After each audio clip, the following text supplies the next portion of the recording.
Soda உப்பெல்லாம் add பண்ணாமல் இன்ஸ்டண்ட்டாக செய்கிற மாதிரி ரொம்பவே ஃப்ளேவர்ஃபுல்லான ஒரு தோசை ரெசிபி பார்க்கலாமா?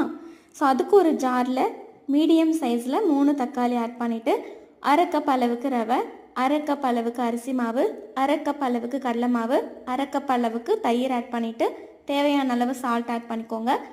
இஞ்சி பூண்டு 1 ஸ்பூன் மிளகு, 5லேருந்து 6 மிளகு ஆட் பண்ணிவிட்டு நல்லா நைஸாக அரைச்சி எடுத்துக்கோங்க. அப்போ தான் தோசை நல்லா கிறிஸ்பியாக கிடைக்கும்.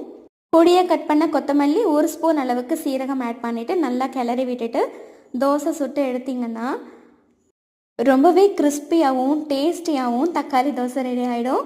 ஸோ இந்த இன்ஸ்டன்ட் தக்காளி தோசை உங்களுக்கு பிரேக்ஃபாஸ்ட்டுக்கு என்னடா செய்யலாங்கிற டைம்லலாம் கை கொடுக்குங்க. ட்ரை பண்ணி பாருங்கள். நான் இன்றைக்கி புதினா சட்னி செஞ்சுருந்தேன். ஸோ நீங்களும் இந்த ரெசிபி ட்ரை பண்ணிவிட்டு எனக்கு கமெண்ட் பண்ணுங்கள்.